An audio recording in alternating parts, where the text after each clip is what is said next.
चुनावी संग्राम की वो तस्वीर जो पिछले कई दिनों से झारखंड के खेमे में जारी है।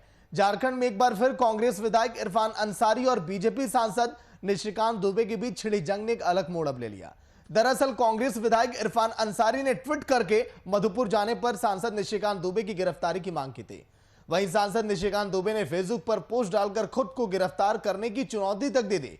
इन सबके बीच फर्जी एमबीए डिग्री के मामले में आरोपी गोड्डा सांसद निशिकांत दुबे मंगलवार को देवघर के नगर थाने में पेश हुए और नगर थाना प्रभारी के सामने अपना पक्ष रखा और लिखित बयान भी दर्ज कराया।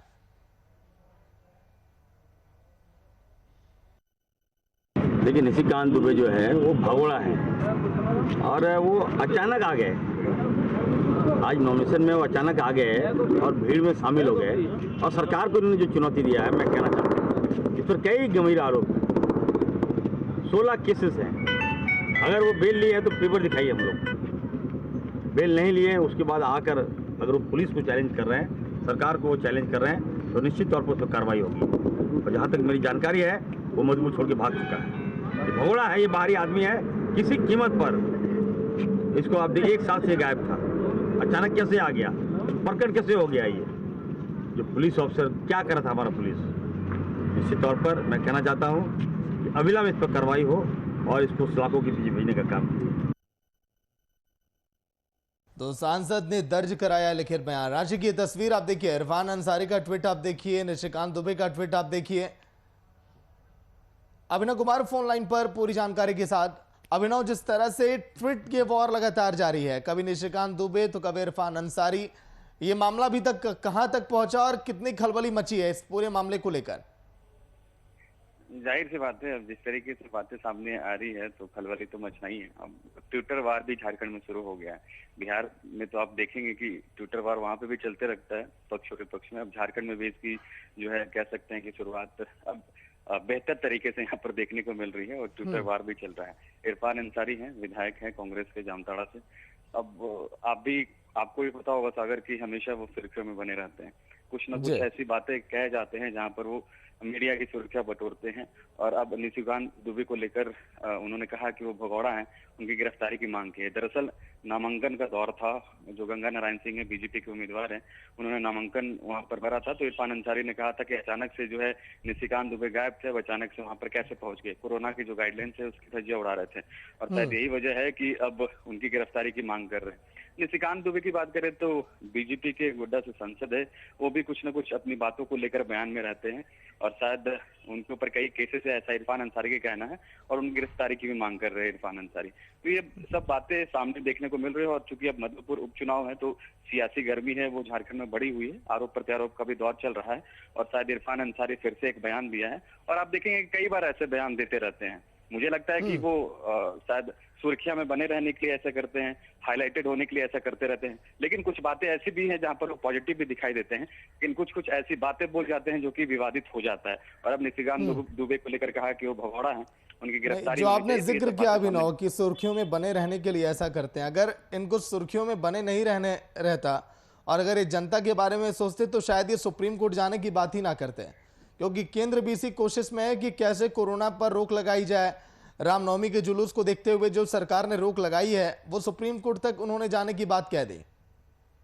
बिल्कुल बिल्कुल, निशिकांत दुबे ने ये बातें कही है।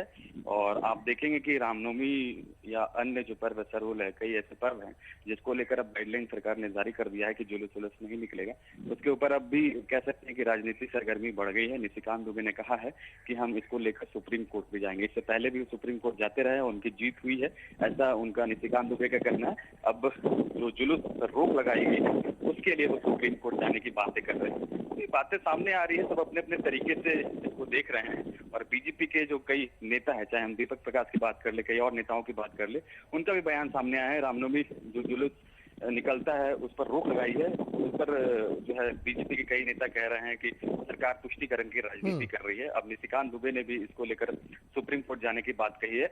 अब इसमें थोड़ा सा मैं बता देना चाहता हूँ कि रामेश्वर उरांव है वित्त मंत्री झारखंड सरकार के, उनका भी बयान इस मुद्दे को लेकर आया था। उन्होंने कहा था कि निशिकांत दुबे पैसे वाले हैं, उनके पास पैसे की कमी नहीं है, वो कोर्ट जा सकते हैं। हम तो सरकार चला रहे हैं, हमें कई चीजों को देखना होता है। तो पक्ष और विपक्ष में अपने अपने तरीके से वार और पलटवार होते रहते हैं। ठीक है, अभिनव रोक रहा हूं आपको। राजेश गुप्ता, प्रवक्ता कांग्रेस के फोन लाइन पर। राजेश जी, स्वागत है वीआईपी न्यूज में। Thank you. Rajesh ji, Twitter वाली जंग अभी कहां तक चलेगी, जो निशिकांत दुबे इरफान अंसारी के बीच लगातार ये देखी जा रही है? कभी डिग्री को लेकर सवाल खड़े करना, कभी मधुपुर उपचुनाव को लेकर, कभी रामनवमी के जुलूस को लेकर। राजेश जी, देखिए, भारतीय जनता पार्टी को मानवता से कोई मतलब नहीं, और जब जब देश और राज्य की जनता मुसीबत में रहती है, तब तब ये धार्मिक उद्भाव को फैला करके राजनीति से रोटी सेकना चाहते हैं। पूरे देश में फिर कोरोना का प्रभाव बढ़ता जा रहा। और आज मैंने भी अखबार में पढ़ा है निशिकांत दुबे जी का, सांसद महोदय का, कि फलना चुनाव जीतने के बाद इतना तारीख तक सरकार बदल जाएगी, बाबूलाल मरांडी मुख्यमंत्री होंगे। तो ये चीज को प्रमाणित करता है कि देश के संविधान पे भारतीय जनता पार्टी के नेता निशिकांत दुबे जी को विश्वास नहीं।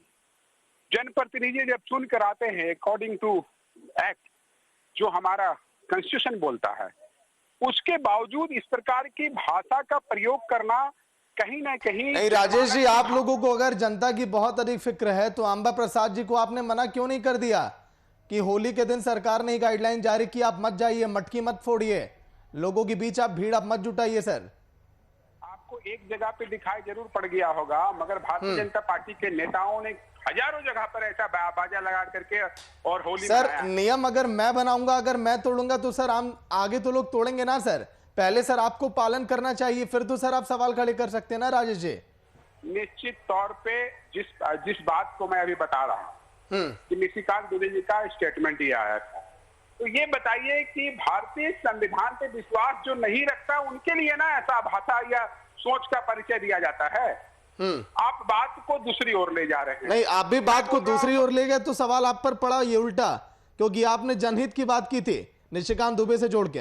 आप निश्चित तौर पर अंबा प्रसाद की बात आप कर रहे हैं। अंबा प्रसाद माननीय विधायक उधर से जा रहे थे, स्थानीय लोग होली मना रहे थे, वहां पर उनका रुकना वाजिब था क्योंकि वो जनता के प्रतिनिधि।